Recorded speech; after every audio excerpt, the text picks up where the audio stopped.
Welcome back to the Weekly Roundup, the place where we unpack what's been going on in the yoga and wellness world and what we've been coaching our clients through. I'm Terry, lead coach here at the YC, and I am joined by my colleagues Carol, Bridget, and our fearless leader, Josh. So welcome.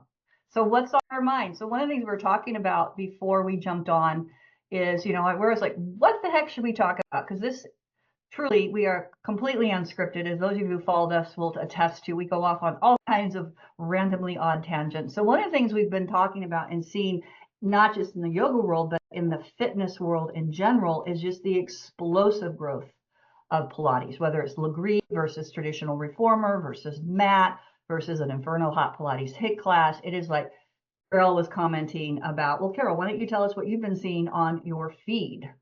Yeah, well, we're talking about trends in general and what we're seeing with our clients. And one of the things is more like the fitness slash Pilates type of classes are really, really on the rise, and studio owners seem to be seeing those filling up more than their yoga classes. And what's interesting to me is that I've noticed I teach Inferno Hot Pilates, which is not Pilates. It is a high intensity interval training class using mat Pilates principles. And since I've started to sort of promote that on my personal social media, what I've noticed is coming across my feed are like what Pilates is not. It's not this high intensity workout type of thing, or like what it is, if what it is and what it isn't. And I'm like, oh, are they trying to talk to me? What's going on here? Are they dissing you? But I also, yeah, like, are you dissing what I do? I mean, it's fine. I love what I do, and you do what you do, and that's all good. But I just found that sort of an interesting thing. The algorithm was going to get you one way or the other, so it knows what I'm doing. But yeah, I think the important thing is, part of this is differentiation. And when you can say, well, this is different because, and this is the reason why you would want it, then that's sort of, it's educating people and then in turn, hopefully encouraging them to try it. So that's what I'm seeing. I would say Pilates is, like it's having a huge uptrend. What's interesting about it is it's been a slow growth uptrend, and I think it's finally spiked. Like it's been growing year over year for 10 years at this point, at least. And it's like suddenly spiking. And Legree, I would say, is a huge component of this. Like it's popularized Pilates in general. And then also Inferno Hot Pilates has also like brought the conversation to the word Pilates and like what it is and why it's interesting. So it's fascinating. To me, this smells of yoga studio circa 2002 to 2008, where like legit the 90s, it was a bit early. You still had to educate people on what yoga was and why you would even try it in the first place. And there was a lot of like counterculture to it still. But mid 2000s, 2005, if your studio wasn't total shit and you're in the right location in the right market, it was a license to print money. Like you just know the business practice was nothing. It was open and teach, and that's it. And Pilates is having that moment in the sun right now, which is cool. It's also interesting because what I'm seeing talking to the owners, and this is no shade, it's the same thing. Like I was this guy in 2008 with studios and the first studio I managed before that and whatever else. The thought is like, this is dope. And I see other people making money. Like, let's open a studio. That's the end of the thought. That's the business plan. And so I'm seeing that with a lot of Pilates right now, especially Legree, is people who are excited about the product, excited about the culture, excited about the business potential, because also you can charge so much more than a lot of other boutique fitness. Like in Vancouver, the one studio I was looking at, I think it was $280 a month is their membership. So like, which makes sense, there's a reason for that, but just the only thought is, I like this product. This is a way for me to turn my enjoyment of this product into I make some money. So that's what's interesting right now that I'm seeing. And there are some risks in that.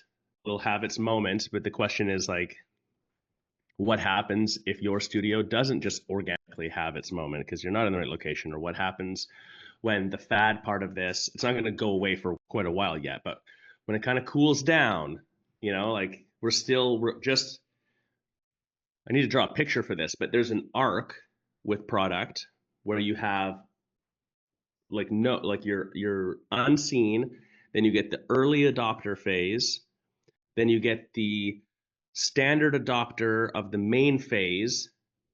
That's the like bulb when you're super popular. Then you get the like late adoption main phase. Then you get the really late adopters, and then you just peter back out.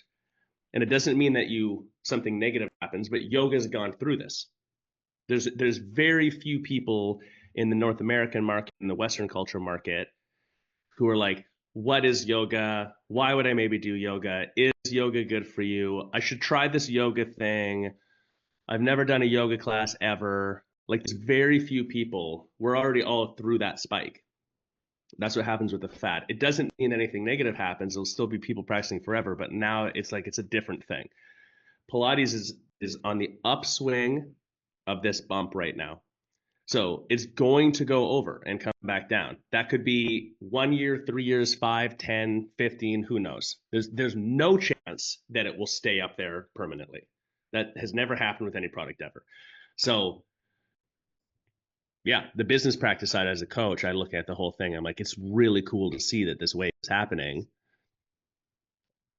I have some opinions on why. I'd be curious about what you guys think, but also get your business in order now. Like, because market when you're slow, so you never get, or market when you're busy, so you never get slow. It's like, if your business is working, like, put the fucking pedal to the floor right now.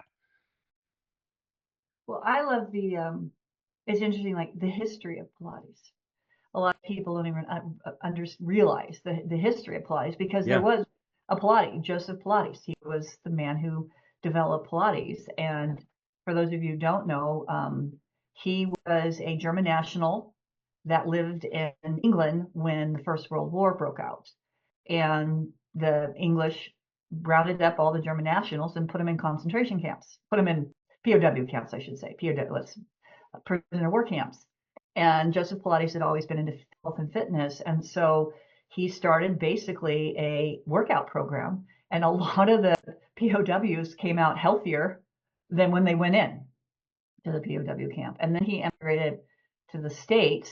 Well, then after that, this is what's so cool about it, is he saw how many of the soldiers from World War I were maimed and this and that, when they confined to bed. So the whole apparatus of Pilates was based on a hospital bed with the pulleys and the levers. It was exercises that the soldiers could do, the wounded soldiers could do in bed to recover. Because before that, it was very early on with beginnings of PT, physical therapy. But it's like, okay, they're missing arms, they're missing legs. What can they do? It was more about what they can't do. He focused on what can they do. And that's where he just turned those beds into. And then when he emigrated to the United States and rolled it out here, people were like, oh, you should do something about it, patent it and whatever. He was like, no, he just wanted it to be out there for people to do. So I don't, it has nothing to do with what you were saying, Josh. I just find it really fascinating. But what made me think about it is when you said, having this moment in the sun, but yet it's 100 years. That ramp up right has been 100 years plus in the making. Well, that would be yoga too. Yoga's major fad moment. Like, Yogananda was here as one of the core promoters of yoga. That was in the 60s. Is that right? Well, are you talking? Yeah, I think so. Yeah, the 60s. Paramahansa Yogananda was here in the 60s. And the first gurus that were coming, we're talking about 1910, 1920.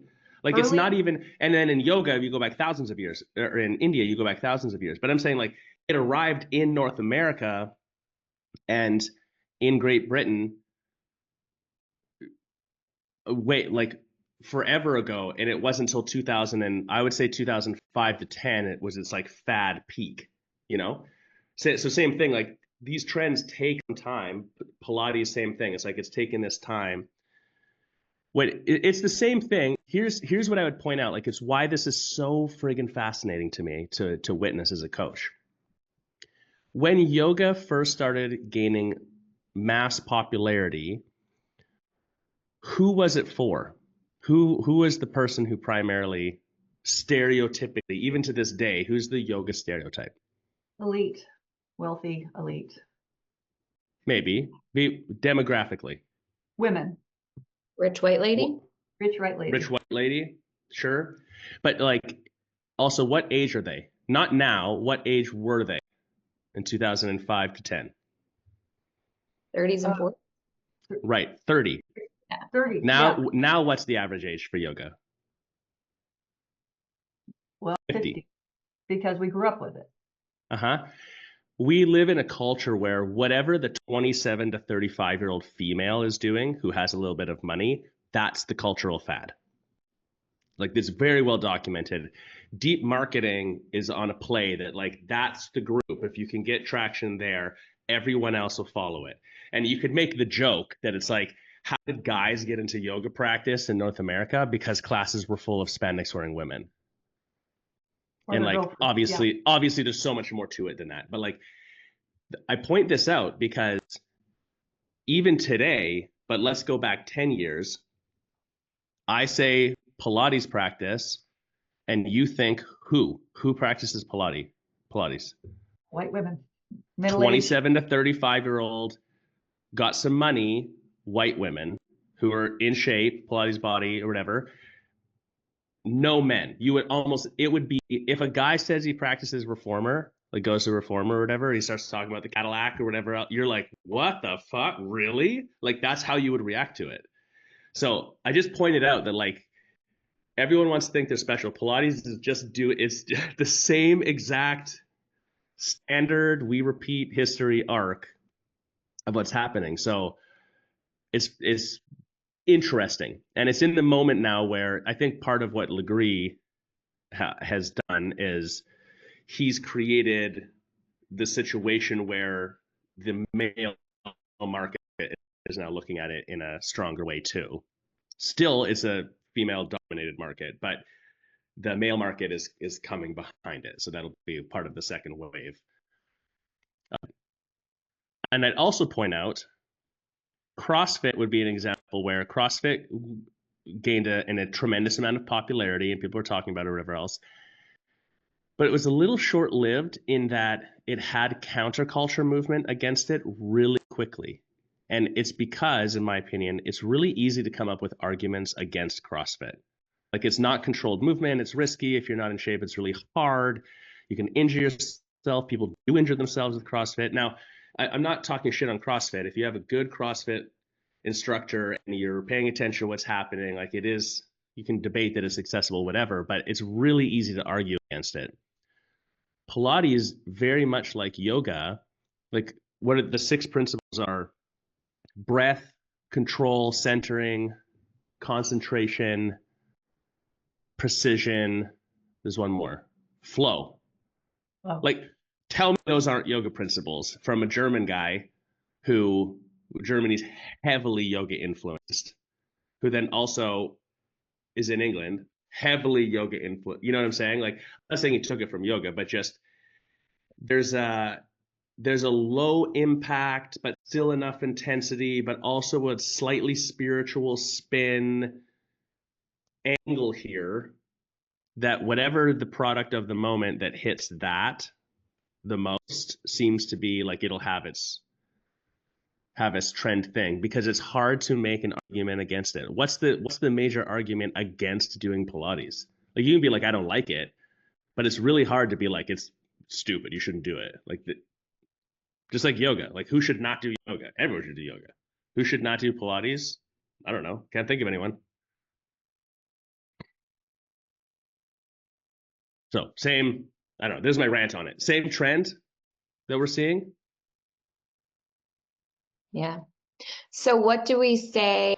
What would you guys say to a yoga studio owner right now who's like, "Oh, everyone only wants Pilates. I can't get anyone to come to my studio. I think that's why I'm not getting enough people in the door. Like, everyone only wants Pilates. What do I do?"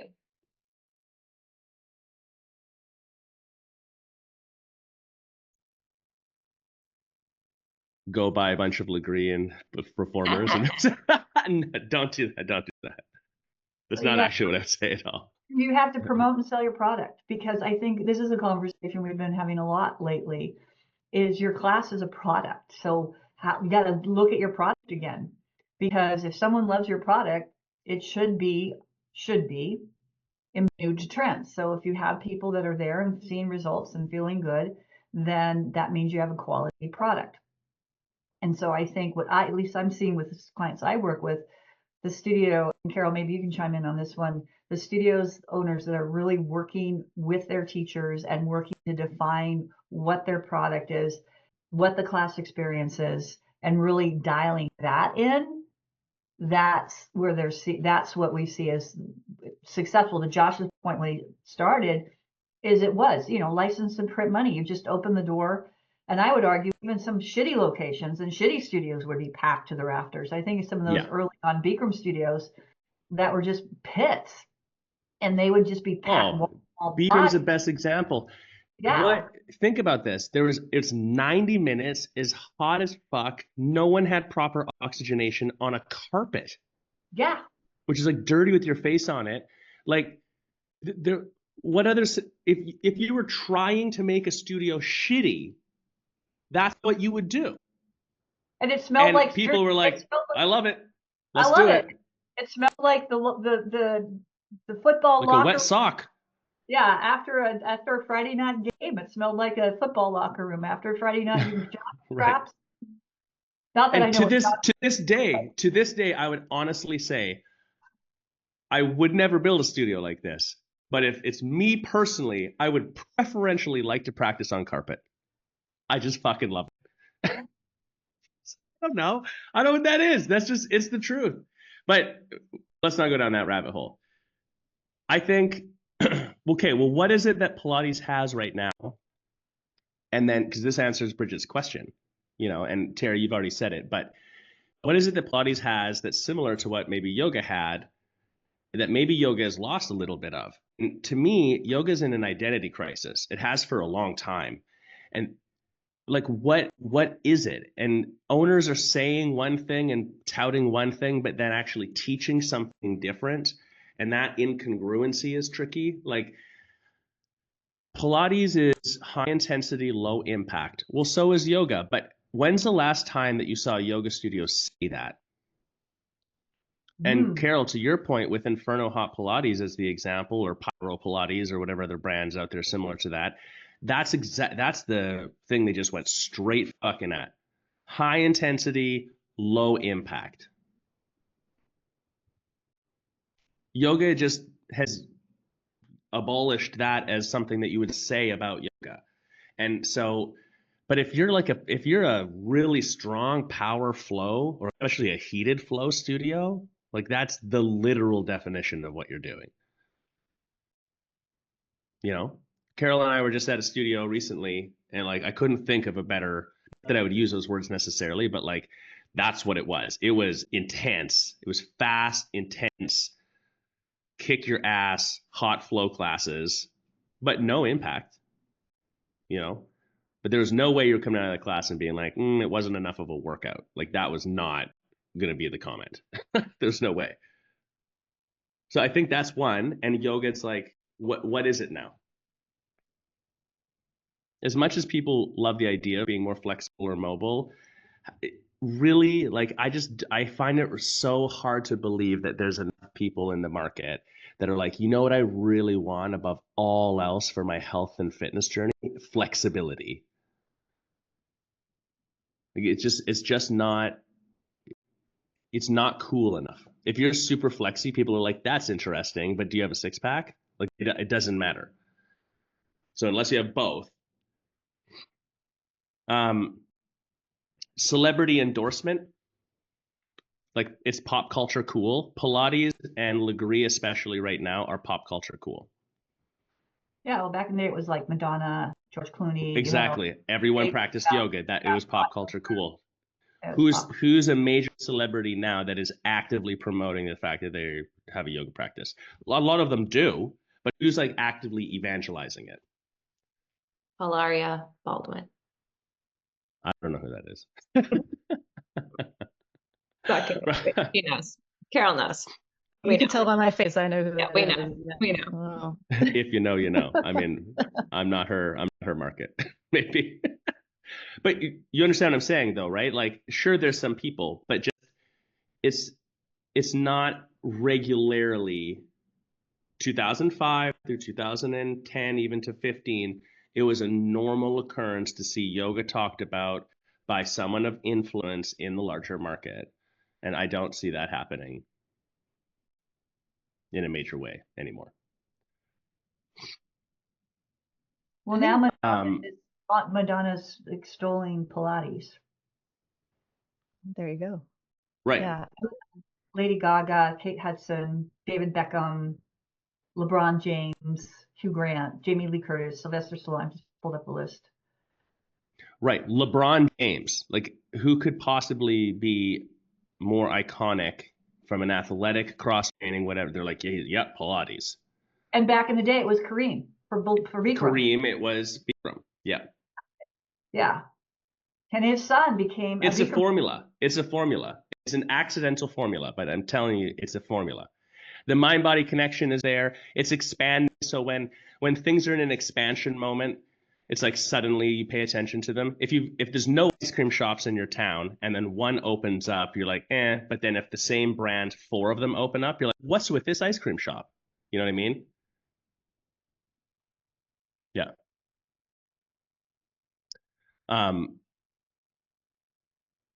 I think the other element, I'm trying to put my finger on it. Pilates has an angle right now. Like, it's not that the message is so wildly different, but Legree would be a really good example of this, where one of the Legree specific principles is time under tension. That is not a Legree principle. That's just a hypertrophy workout principle. Anyone who's studied how the human body works is you're trying to maximize time under tension.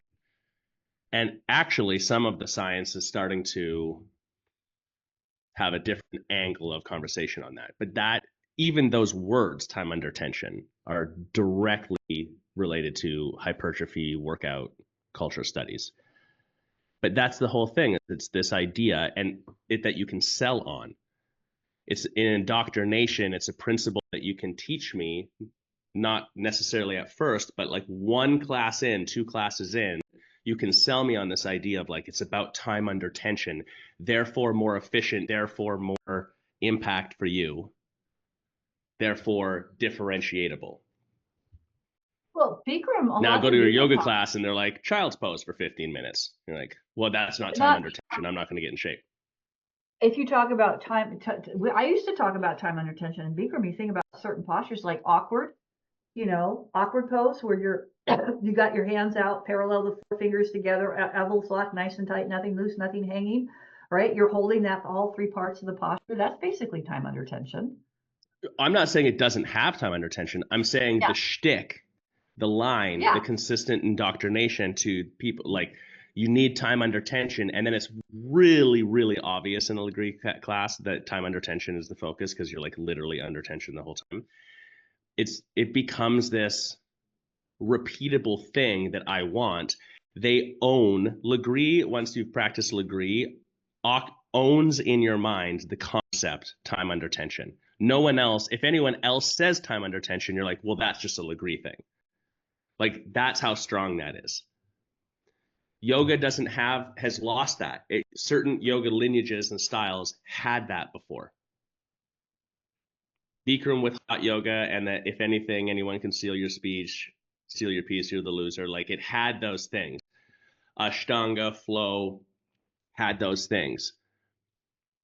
They're still there, but they're not, no one's like actively promoting those pieces of the puzzle. Inferno Hot Pilates, like, it's got a couple of those things. The like principle behind is being is, it's about Tabata, it's about HIIT, it's about low impact, it's like, it's got those things to sort of indoctrinate into people. While you're talking, what's coming up in my mind is that people's lives are busy. When they go in for the 45-minute, the hour, whatever, maybe an hour and 15 if they can fit it in, is that they want to feel something at the end of it. They want to feel like that time was well spent. And, certain yoga classes, like if you're not giving them that experience, like they're gonna maybe feel like, what did I just do for the last hour? But you have, like, that's part of what we've been talking about too a lot, is selling that class while you're in the class, what they're going to get, selling it before they even go in so they know what they're getting. Whereas like, I have never taken a Legree class or anything like that, but like, I understand you feel something. You're going to feel that time under tension. You're going to feel like that burn.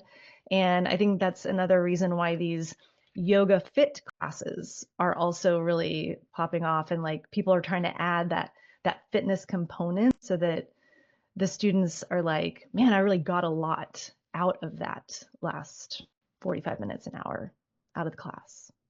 Yeah. And that's why yoga sculpt is so popular. It's having its moment in the sun right now too. The Yoga sculpt sculpt, class. yeah, yoga sculpt's a good example of it's solving for this a little bit in a specific way. What I would say too is, and this is probably a controversial take, most yoga sculpt classes are kind of shit that I've taken.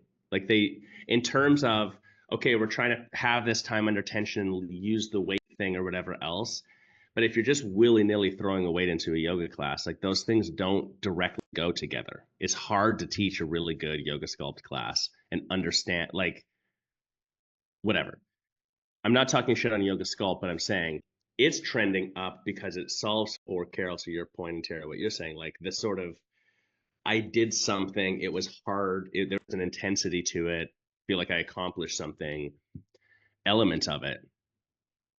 I think that's why we're seeing in the yoga world, Sculpt and then IHP being two products that perform really well right now. They're both also an example. Well, Yoga Sculpt specific is an example of like just throwing weights in there and calling it Yoga Sculpt. That's not quite right. Like you need the deeper formula of like, what is it for your studio? And you've got to sell it. This goes back to Bridget's question. What do you say to a studio owner who's like, everyone just wants Pilates right now? No, they don't. No one gives a shit about Pilates, just like no one gives a shit about yoga. They care about themselves. So if someone is choosing to go to the reformer studio across the street from you, the Legree studio across the street, other than the fact that there's a status symbol associated and it's cool and it's trendy and whatever right now, they're doing something that you aren't doing in the mind of that consumer. That's the question to ask. Yeah, I think this really does go to the identity crisis that you mentioned before, Josh. And I would say this is especially an issue with vinyasa studios. And I really think that a lot of vinyasa studio owners, this was me for a long time, like they don't really know what the class is meant to do for you, and they don't know how to communicate it, and there's just so little continuity. Like there's so little that vinyasa really means. Like it can mean so much.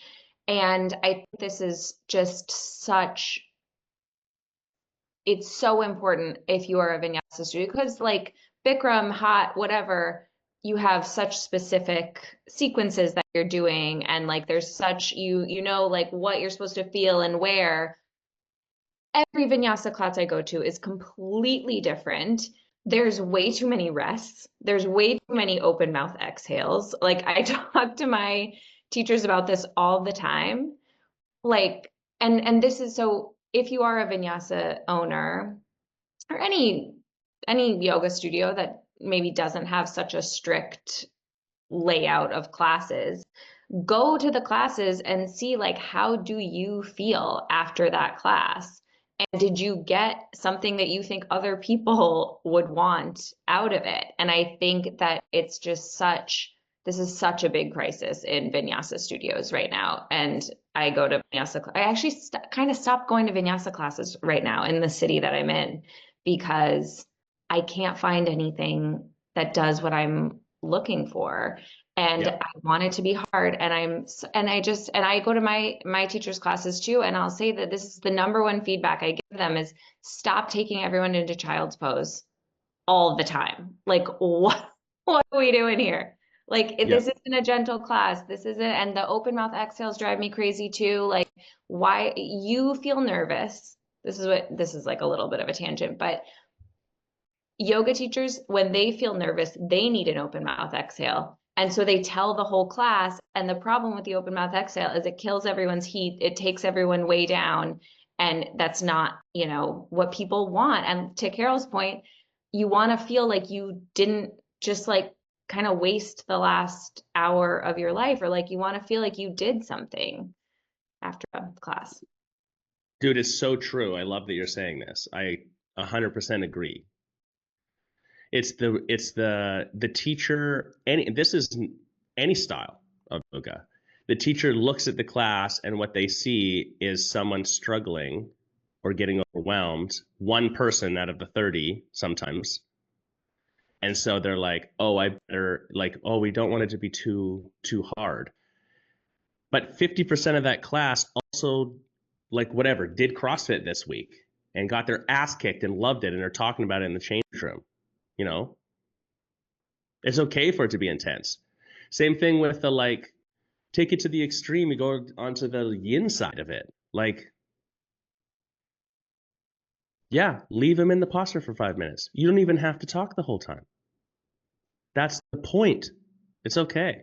And like just sort of owning that. So yeah, it's interesting. The other thing, as you were saying this, Bridget, that came up for me was just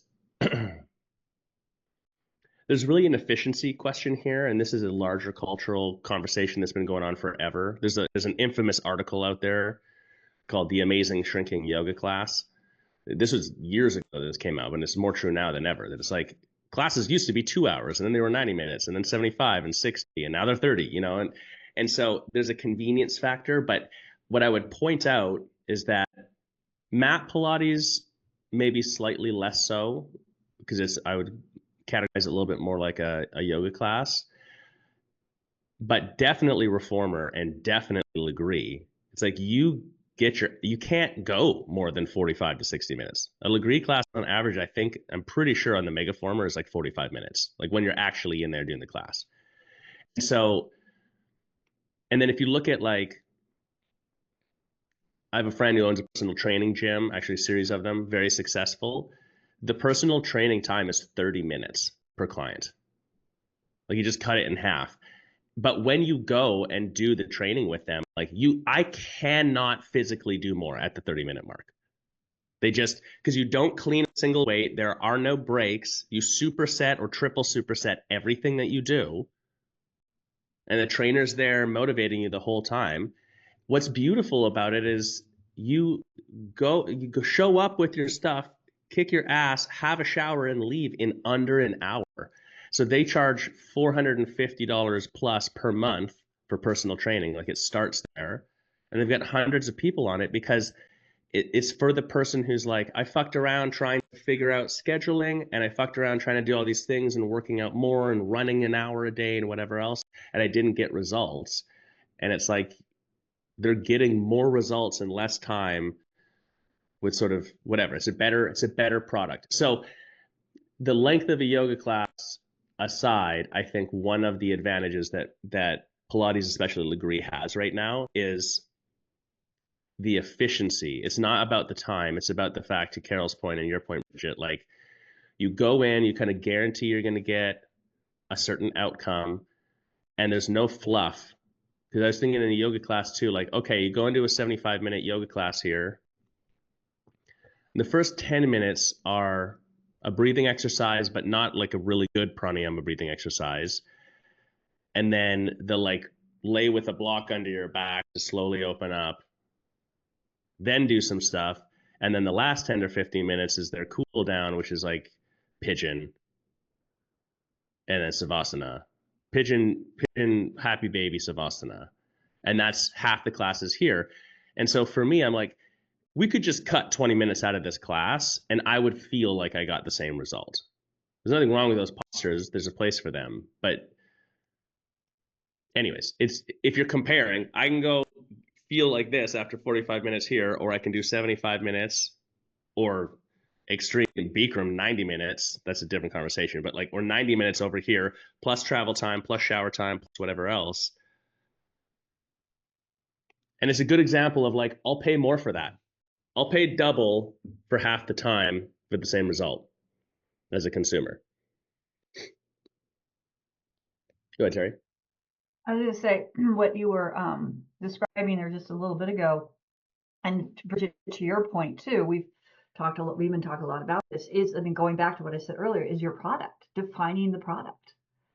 And I like you said, I think a lot of vinyasa studios, they do. It's like the teacher just comes in and teaches whatever.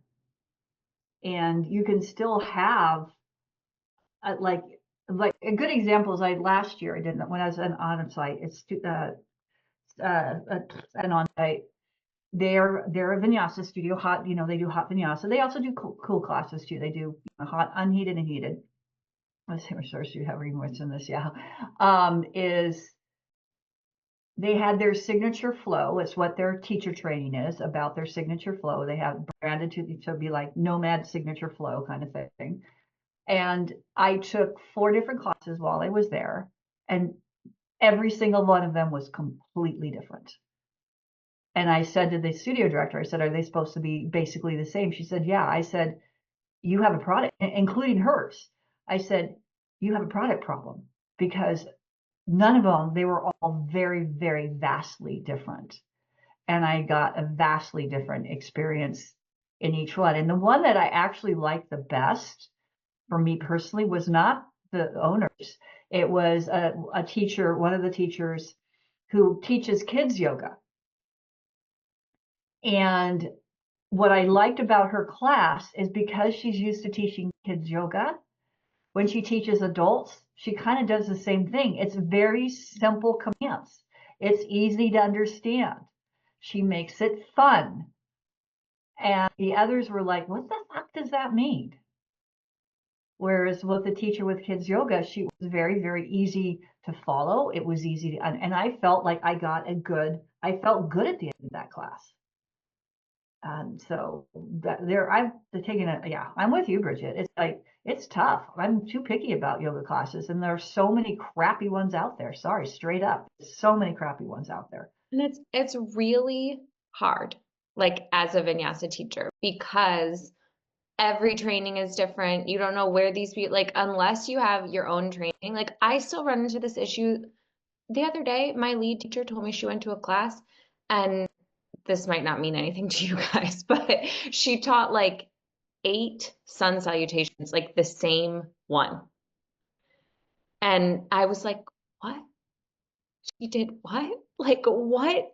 And I have all these things. I have all these like trainings in their onboarding and all this stuff. And right now I'm in the middle of like totally ramping it up. Like, I am producing better and better yoga teachers from my own yoga teacher training, but I can only get so many. Like, we have a small community. I can only do so many at a time. So right now I'm in the process of creating like this entire training that every single one of my teachers like needs to go fully through. And I can't think of another way to do a vinyasa studio, because every vinyasa training is so different. And I'm at the point where like, I am more likely to just hire a core power trained yoga teacher, because they have a really good sequence, and they, they're pretty solid. That's why they're so rich, and whatever. So yeah, it's really hard. I don't judge people for not, having this, and I'm in it with you. Well, I would say, I think from a coach perspective, 2 comments come to mind. One is like, this is what Pilates has, is a slightly more standardization. Same thing. When yoga's at its top trend moment, what were the big classes? What were the big things? And so at its absolute peak, I would debate, you had Bikram, Ashtanga, Baptiste, Jivamukti, Yin. And there's some little outliers, you know, there's Anusara got in there a little bit for a minute, but it was like, in general, there was a tighter standardization of what it meant to run this class versus that class versus this class, sort of thing. And that has been all but lost at this point. To find an OG 90-minute dialogue Bikram yoga class now, and I'm not saying that this is something a studio necessarily should even offer, but like that's exceedingly difficult to find at this point. And same thing, you know, there's some Mysore style Ashtanga practice out there or whatever, but like Baptiste, all of these things, like it's much less standardized. And so it falls on the owners of the studios to create the standardization. Pilates has more of a standardization of what you're doing. And especially because of the machinery, there's like a lot more like must do this, that, the other thing component of it. So the teacher themselves becomes important, but they're less important than the standardization of it. The second comment I would make is Carol and I had this discussion, well, a few times, but when we were at this on-site recently too, where the owner had already gone through this growing pain because they've been around for a while. And they're like, he said, I just had to look at it. And I looked at the numbers of the classes and the teachers and who was performing and retention. And it was as simple as this. My version of the flow classes outperformed everyone else's, whether it was me teaching or someone else teaching it, 2-1. As soon as a teacher was like, well, I'm going to do this style of flow or whatever, it just didn't do as well. And he said, we had to have a come to yoga conversation with the team and be like, I'm totally paraphrasing, and he definitely did a better situation than this, but basically just, I don't care what you like or what your opinion on a class should be or whatever. This is this performs definitively better than everything else. And so here's the 3 class types that we teach, period. And in doing that, their business took off. So I think part of what you're alluding to, Bridget, too, is like, it falls on the owner from a product development, product quality standpoint to put some steam behind this and standardize it. And when I say standardize, let's just be so clear, like using Flow Studios as the example, that doesn't mean the exact identical class for every teacher. In fact, I wouldn't recommend that. You need to have some variety in what's happening, but standard in that I know that I'm going to come to your studio, and when it says this, I'm going to get this. And that happens every single time. Like, that's how I become addicted to you, basically, and how you hold a clarity spot in my mind. And I'm not just following a teacher around that I like. Go ahead, Terry. The good example I was going to say, Josh, is that we have a client that Vinyasa, and this is exactly what the studio director did, is that she mapped out the arc of the class. And I've talked about this to some of my Vinyasa clients. It's like they all start a similar way, and then they build to a peak posture, and then they bring it down, and then, you know, they start standing, bring to a peak posture, bring it down, then they do some floor work, bring it to another peak, bring it down, and then some type of restorative relaxing at the end. And she even went as far as to, these are examples of peak postures, right? This is what, and then that way all the teachers follow that arc of the class. And then we have a client that they have a lead teacher, they do Bikram and they do Vinyasa, but for the lead teacher she has 2 lead teachers, and the lead teacher for the yoga side versus the IHP side, they create the sequences, and that's what the teachers teach. I mean, one of the things they're paid for is to create the sequences so that there is a quality control to the product, and and they're crushing it. And I think that's the difference, is that they're not identical like a Bikram class, but there's enough consistency and quality of products. And the other thing that this creates is, like, teachers are like, want to teach there, and there's a demand. So therefore now they can be picky about who they hire as a teacher. Well, that studio is an example too, where and Bridget can pipe in on this, just what's the hardest part about being IHP too would be like this. What's the hardest part about being a flow teacher? Your sequencing and your music sync. And like, it's why they ask for more money, because they're like, I spent fucking 3 hours developing this fucking class and I taught it for a week and now I got to do it again next week. That's also why teachers just like fuck it, I teach my class, because they get sick of that. So like they've just eliminated that problem for their staff. So of course they're a more desirable place to work. So like this actually helps, a lot of places. I was going to comment too, like part of CrossFit, like official CrossFit, is the workouts were given to you and they were updated every week too. They weren't just random whatever. It's like a CrossFit across the entire organization. This is what we're doing. A lot of spinning, same thing, follow that model. So I'm not saying that that's necessarily the thing to follow, but there's so many examples of where good product isn't the way yoga typically runs now, where people are just doing whatever they want. It was standardized to a certain extent so that it could be described with clarity and guarantee a certain outcome. And there's enough consistency that there's some dependence, some faith, some confidence. That's the word I'm looking for.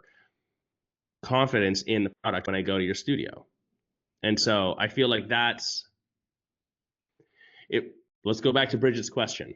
Everyone wants Pilates. What do I do? Take a hard look at yourself and ask, do we have a compelling product that is consistently being delivered, yes or no, that gets these outcomes? Are we communicating the shit out of that? And the hard truth for a lot of, specific to yoga studios, but a lot of businesses out there, is that neither of those things are happening. It's not for lack of caring. It's not for lack of ability. It's not for lack of love their people. It's not for lack of even trying a little bit. It's just like, I don't know. That's the moment that we're in a lot of yoga right now. And if you're, listening out there in Studio Cult TV land, and you're like, well, my teachers are independent contractors, that doesn't mean you cannot say this is how we teach at this studio. You can have that in the contract, right? It's like they're saying, well, they have to, I can't tell them what to teach. I'm like, yeah, you can. It's You already do anyways. Yeah. Sorry. The other thing I would add, I got into not an argument, but I heated back and forth on a podcast I was on recently about exactly this. And the person was trying to make the debate like, well, no, they want to be independent contractors and really they are. But then you can't tell them what to do. I'm like, you're already controlling their schedule and their pay and how, like, you're already telling them what to do. So like either own the fact that they're not independent contractors and hire them as employees properly, or you've already opened that gate. Like, what are we talking about? Yeah. Yes, you can tell them what to do. If I hire you to mow the lawn or to paint the building, I can still tell you what the end result is supposed to be. Right. I can still say, like, paint it this blue using, I can even say, use this exact paint. Yep. I think part of the issue is, it's hard. It's a lot harder. It's hard. It's much easier to just say, oh, well, it's the teachers, their secret, as opposed to putting the time and energy in as the owner to really define what your product is. Yeah. And it's like, so then I think it becomes a question of, we had this conversation, Bridget and I had this conversation just the other day, is like, well, then you might as well just rent a space and sublet it out to a teacher, and they come in and do their thing and leave. Right? It's almost, as opposed to, I'm going to have this business, I'm going to define the product, I'm going to define what the experience is, all of that stuff, and I'm going to find teachers that are willing and able to teach that way and want to be part of this brand, as opposed to I'm coming in and teaching, my Terry's Jenda slow yin breath Kapali Ashtanga CrossFit class. Right. Or make that an official class and make everyone teach it. Like, if you love it and Terry's great at it, cool. Like, just make it official. This is the thing that I've experienced forever as a coach in the yoga world as well here. I got to bounce, guys. I need to call. Bye. We get people still to this day, they jump on a call and they say, have you ever seen, or does it work if I turn this, like, what if I turn this thing into a co-op? We get that question all the fucking time in the yoga world. And it's not that the question itself has anything wrong with it or the thought isn't whatever, but it shows the psychological viewpoint. It shows the mentality in the industry that's prevalent enough that that question can even exist. Because it's the antithesis of what Terry's just saying. Like, instead of saying, this is the business, the brand, and the product definition that produces these results, and then I'm going to hire and train for people to produce that, we're saying, well, that's hard. I don't want to do all of that. So what if it's just a co-op? Everyone do whatever the hell you want. Does that work? Do I make money? To which I will say this with as much clarity as I possibly can. The answer is no, it doesn't. I wish that it did. And I say that with that much clarity because Canada has a really good system for co-ops. There's actually a lot of businesses that it's formulated that way as well. So we've gone way down that rabbit hole. It just straight up, I have never, literally never, zero, never seen the yoga studio formulate into a co-op style thing where it actually makes real profit, where the people running it are super happy and feel like they're well compensated for their efforts, where the teachers love it. Like, it just zero times. Yeah. Does that mean that yours would be the first one ever? I don't know, maybe. Prove me wrong. But like, if you're asking me, does it work? I cannot give you an example of where it's worked ever, one time, zero, ever, anywhere. Yeah, I see that question a lot too. And what I always ask in return is, like, what is the problem you're trying to solve with this co-op thing?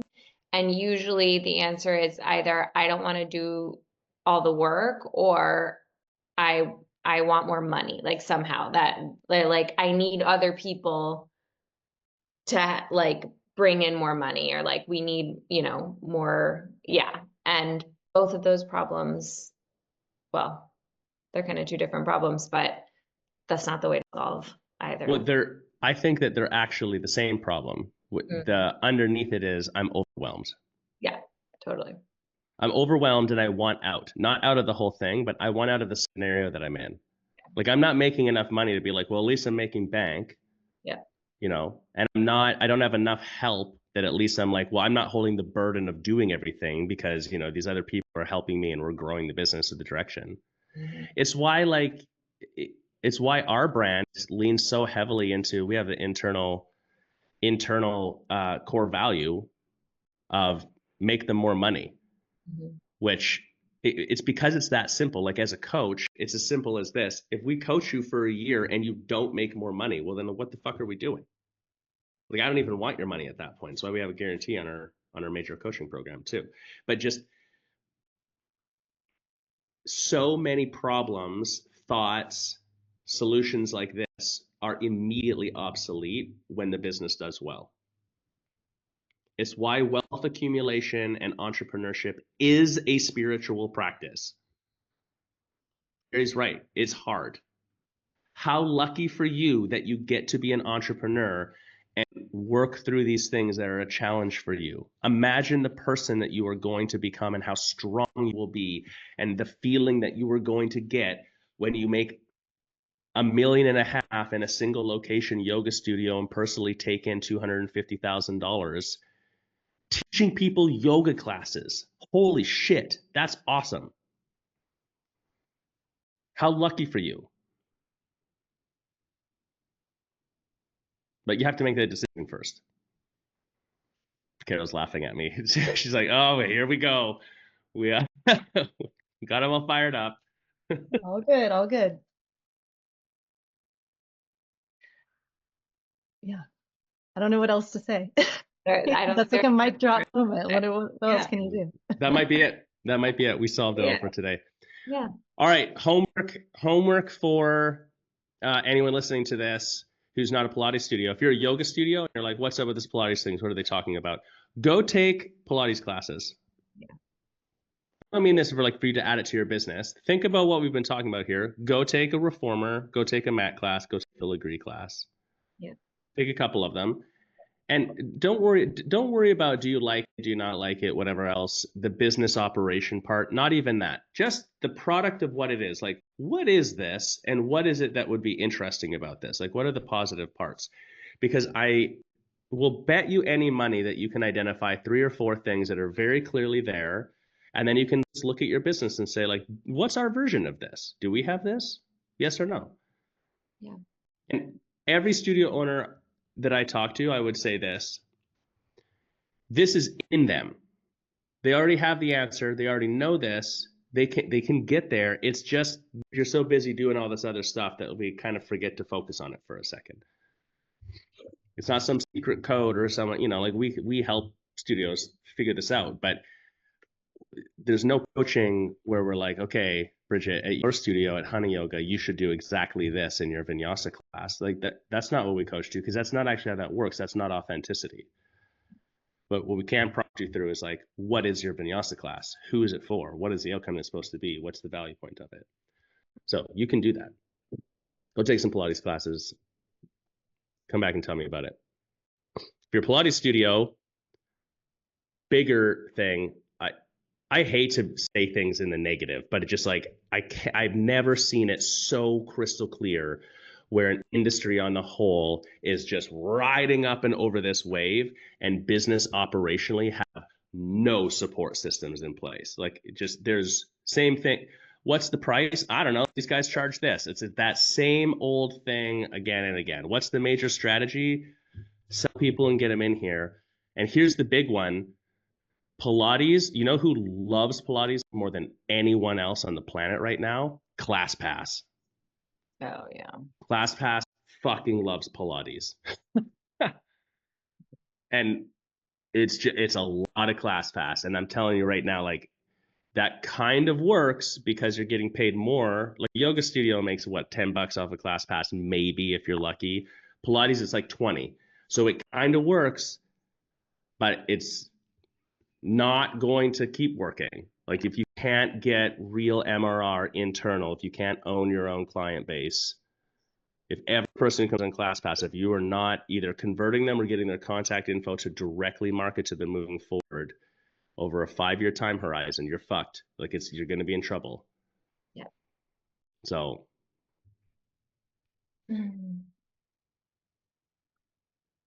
Dang. All right. I know. I Go ahead, can't. Carol. That's what otherwise I.